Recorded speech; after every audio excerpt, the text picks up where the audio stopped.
Don't call when she's I'll handle nearby. it. The baby you're carrying is mine. I'll handle it.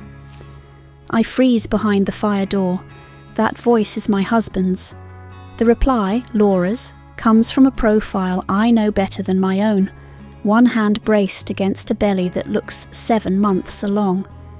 I'm holding a 20-week ultrasound printout from 10 minutes ago. It slides out of my fingers and skates across the hospital tile. My husband, my best friend, 2 pregnancies, my future. If you've ever put your faith in the wrong people, you know why I don't scream. I don't raise my voice, I raise proof. And tonight, I start. I bend to pick up the photo with shaking hands and step into the small corridor. Hudson flinches. Laura can't meet my eyes. No apology arrives fast enough to matter. 3 years of infertility, 2 miscarriages, 1 stubborn little face on a grainy screen, and 10 seconds later my husband promising to handle it with my best friend who is pregnant with his child. You want to know what I did? I went home and cried once. Then I flipped a grocery receipt and wrote 3 words in blunt blue ink. Truth, boundaries, Noah. I didn't know everything Hudson had queued up behind my back. I only knew he'd already planned for 2 dependents somewhere else, and that was enough to begin. I set the sonogram on the kitchen table and let myself fold, just one time, on the floor beside it. When the tears ran out, the ink on the receipt was dry. Truth, boundaries, Noah. That's the order, that's the map. We've been married 7 years. The last 3 were a war in calendar squares, blood draws, clinic lights, needles, 2 silent losses that hollowed me out. Hudson played devoted husband with a polished ease. He spooned broth between my lips when nausea wouldn't let me swallow. He said, "It's not your fault." He held my hair when hormones made me heave. Laura carried the other end of the rope. 10+ years of history, maid of honour at my wedding, muffins on the doorstep, playlists for drives home from the hospital when I couldn't stand the sound of my own breathing. A long-time client dials our house number by habit. 5 seconds of static, then a quiet. We're moving our account to another rep, best to you and the baby. I set the phone down and pull Noah's onesie to my cheek, not out of glee, but relief. Hudson's LinkedIn goes quiet for 3 months. His mother mentions carefully that he's between opportunities. The apartment he rented downtown gets listed again after 6 weeks. The door behind me is closing. I don't need to slam it. Gravity does the work. My OB gave me a counselor's card. I joined a high-risk pregnancy support group. I wrote questions on sticky notes. If he lies, how far? If the court asks, what do I have? If I fall apart, what happens to my son? At 20 to 22 weeks, your body can be both miracle and minefield. I sleep in 90-minute bursts. My hips burn at 3 a.m. My calves swell tight like someone tucked stones into my ankles.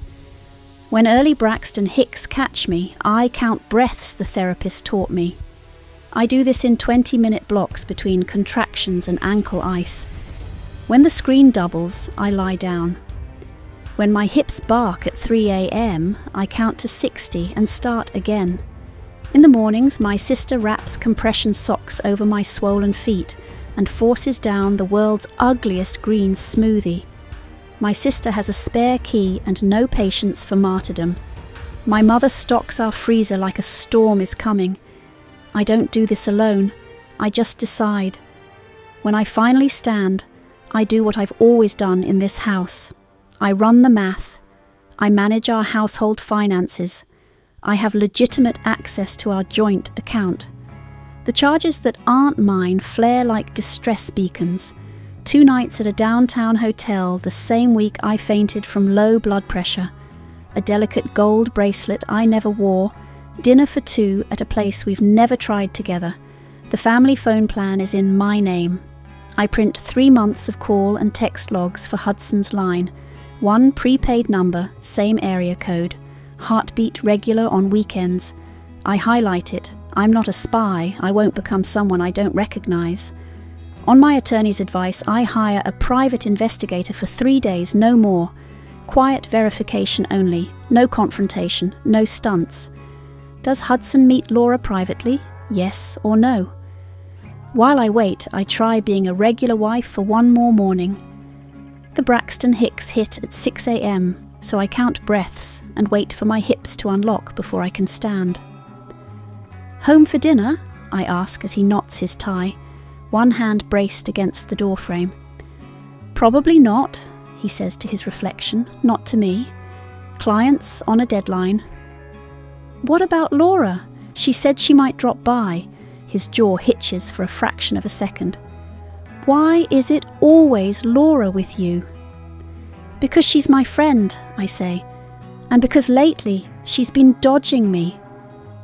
He snaps something about paranoia. I swallow mine. Men who act like heroes on the outside hate stories where they have to play cowards. On day 2, the PI sends photos. Hudson leaves the office at 4. He turns into a coffee shop 3 blocks away. Laura is already inside. They don't hug, they talk. They leave 10 minutes apart. Next, a baby store. Laura steps out with a bag. 12 minutes later, Hudson walks out empty-handed. Not a smoking gun. Enough to sit across from a lawyer without sounding unhinged. We're not using anything from the hospital, my attorney says, flipping a legal pad. If your state requires 2-party consent, that recording hurts you, not him. You don't need a silver bullet. You need a pattern and a clear admission in a conversation you're part of. I'm not giving legal advice, I tell you now. I'm just telling my story. I don't want war for war's sake, I tell her. I want safety for my son, and the truth. Then we go slow and right. I don't set lunch with Laura to force a confession. The therapist's rule is taped inside my purse. Ask for a fact you can verify, don't demand penitence.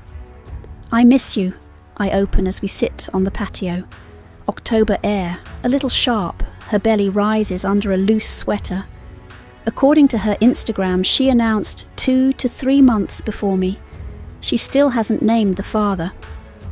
I've been busy, she says, palming her belly like a shield. I have one question, I say, and feel the old tremor in my hands. Is the father of your baby already in a relationship?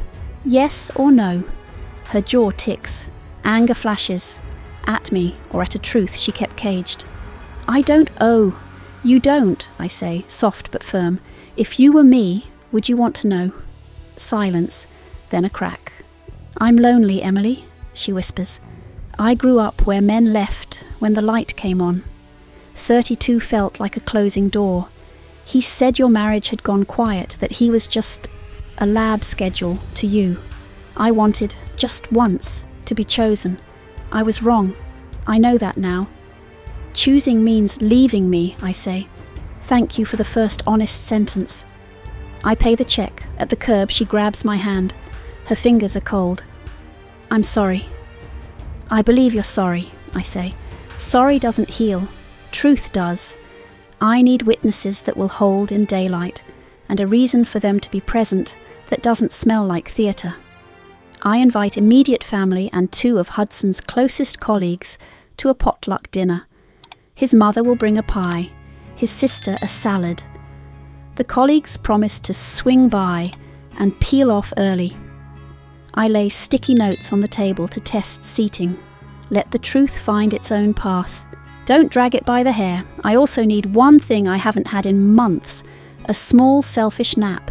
I take it. When I wake, the 3 words on the grocery receipt are still there. Truth, boundaries, Noah.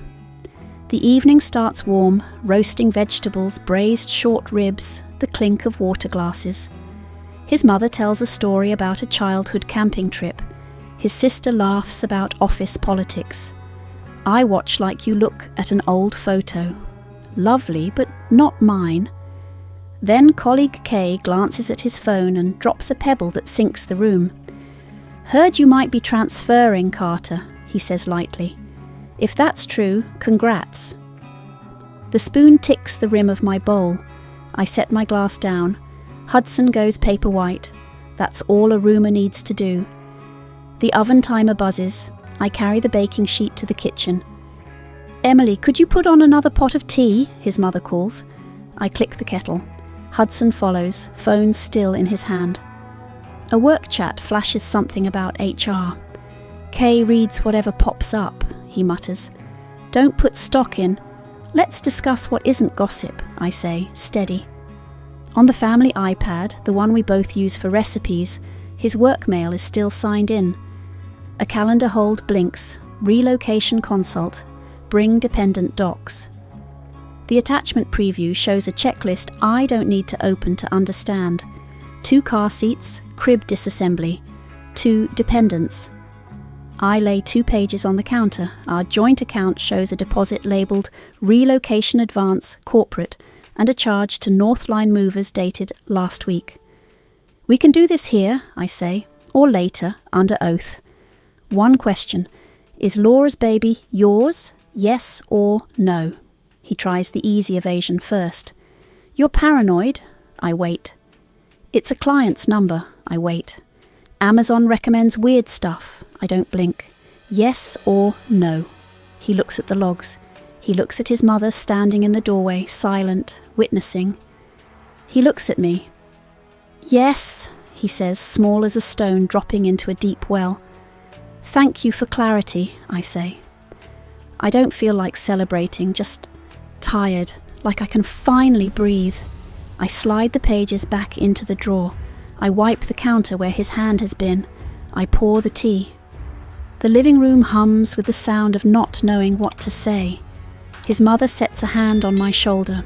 No excuses, just a quiet squeeze. Laura asks to leave early, eyes fixed on the floor. Hudson sleeps on the couch and leaves before sunrise. I rinse 2 cups that are still warm and dial one number at 9 a.m, my lawyer. In court, the judge's voice is flat. "Do you have a stable plan for the child's first 6 months?" "Yes, Your Honour." I hand over the schedule I built at 2 a.m, edges still damp where my tea spilled. In the hall, my lawyer murmurs, "Direct texts and his admission are enough for now. We don't need secret recordings. Keep your boundaries tight." When I walk out, Hudson waits by a pillar. "Can we talk alone?" he asks. "With my attorney present," I say, and tilt my head toward her. He hates the boundary most of all. HR emails him that week. Relocation benefits, paused pending clarification of dependent information. He texts me, "Did you call them?" I reply, "I didn't have to. The truth travels on its own. A long-time client dials our house number by habit. 5 seconds of static, then a quiet. We're moving our account to another rep. Best to you and the baby." I set the phone down and pull Noah's onesie to my cheek, not out of glee but relief. The door behind me is closing. I don't need to slam it. I don't move out immediately. I live 6 more months in the old place with a bassinet in the corner and a folding table as a packing bench. I launch a tiny online shop for new mom kits, breastfeeding pads, muslin swaddles, small tote bags with little sayings I silkscreen myself. Week 1, 12 packages come back because rain soaks the boxes. I cry for 3 minutes, then order plastic mailers, add silica gel packs, and handwrite, "Thanks for waiting while I learn." Week 3, my ads lose money. I turn them off and relearn how to shoot product photos in sunlight on the back steps. In month 2, a 2-star review for late delivery stings like salt. That same buyer returns in month 3 and orders 5 items, leaving 4 stars. Seller tries. I print that review and tape it above the scale. It isn't a trophy, it's a mile marker.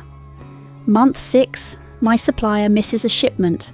I borrow swaddles from a local mom group to fulfill partial orders, then email apologies and a 15% code. Month 9, I'm still in the red, but the orders are steadier. Month 15, I finally see black ink on the spreadsheet. Month 18, the ting of orders outruns my fingers. Slow isn't failure, it's scaffolding that actually holds. Month 14, I sign a lease on a smaller apartment with forgiving morning light and a building manager who fixes the heater the same day. The electric bill comes with my name on it and an online portal I don't have to share.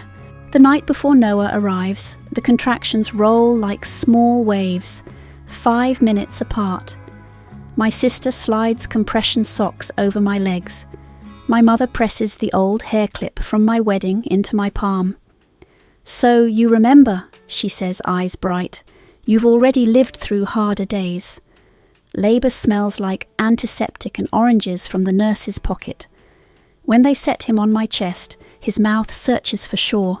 I say into his hair, "You're here, I'm here."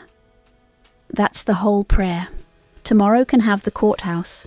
Tonight has a steady breath and the sound of my son filling the space where noise used to be.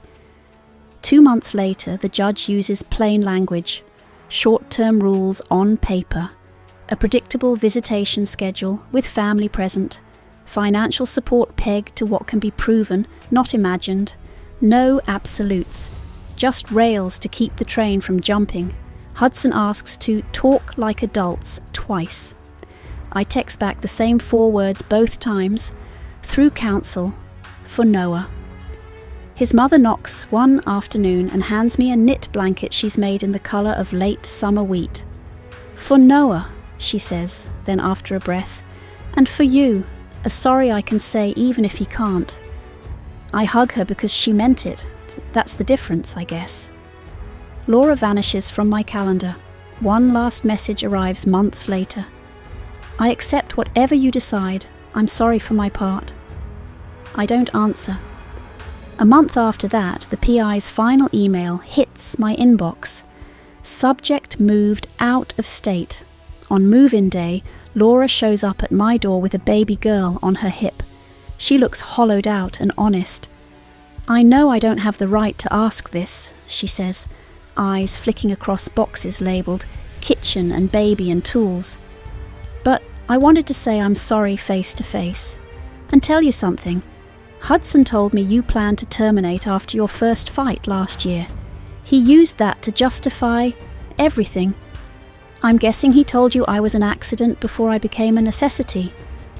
I feel Noah shift in his sleep upstairs. The lie Hudson fed her, that I didn't want my son, sits between us like a third person. For a second I see her as she was, lonely, lied to, used. For a second I remember why we were friends. "He said enough," I answer, "enough to hear the shape of his truth." "I don't expect friendship," she says. "I only want you to know I know who I am now." "Thank you," I say, "for late truth over none." "Are you okay?" she asks, eyes landing on the crooked bookshelf I assembled, the second-hand sofa, the stack of plastic mailers. She means, "Are you living or just not dying?" "I'm busy," I say. "Busy living." She half smiles. "Good." She shifts her daughter up on her hip. "I'll go." I shut the door softly. Not satisfied. Not vindicated. Just finished. An email pings on the iPad. Relocation request. Withdrawn. The subject line is the only sound I need. That night, Noah laughs so hard at soap bubbles that he hiccups. I think about the sentence I wrote months earlier across a greasy grocery receipt. Truth. Boundaries. Noah. My job isn't to make sure they suffer. My job is to make sure my son doesn't. There's a difference. One feeds your ego. The other feeds a child. You want a dramatic ending? There isn't one. There's a life. There's a door that opens in the morning to light and closes at night on quiet.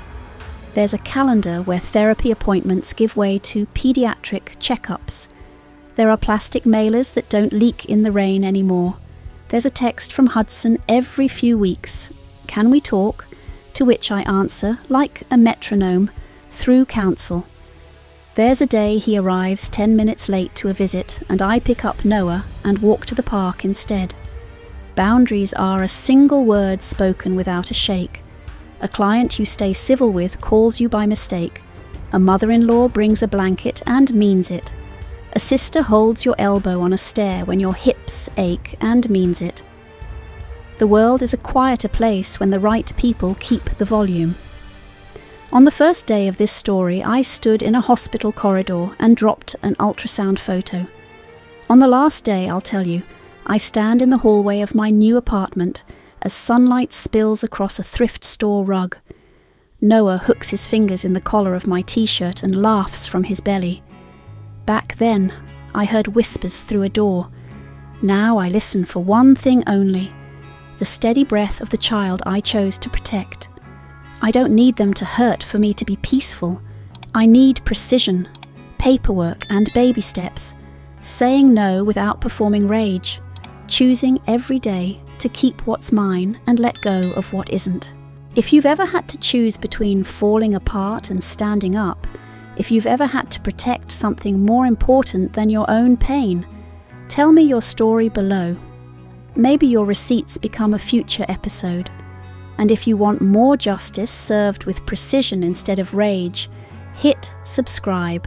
I won't raise my voice, I'll raise the evidence, and I'll keep moving forward, one boundary at a time.